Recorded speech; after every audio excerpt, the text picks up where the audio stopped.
This is interesting, I think, is that you should invite other people to sell with you that share the same values or style savvy lifestyle and personality. And if you're doing a sale with that person, because some of their items are there too, it's really important that you both agree on how you want to sell it. And you're not there just to visit with each other. You have to have a conversation of sorts going, but you're not just saying, well, how are you? How's the weather? You're going like, oh, did you see these red lips? Oh my gosh. And they separate. Can you believe it? Oh my God, it's a telephone. You can actually use the telephone. Matter of fact, if you want, I can plug it in. We can call somebody that you love. I mean, you just try to make the most fun out of it.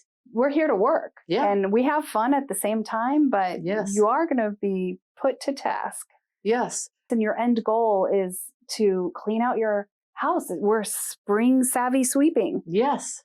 Another thing, we want to have a little style savvy with what we're wearing so people know, A, that we're in charge of the event and that we have style. So our stuff has style. It all translates. Having coordinating outfits, for example. Oh, of course, we know we love that.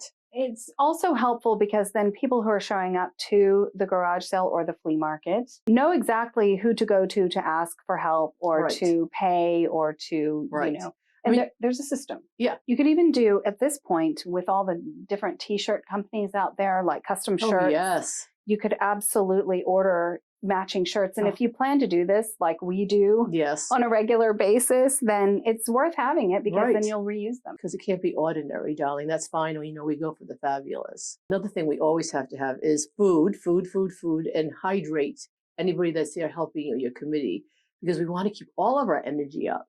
Energy bars everywhere. That's a quick way to keep their energy up. That's true.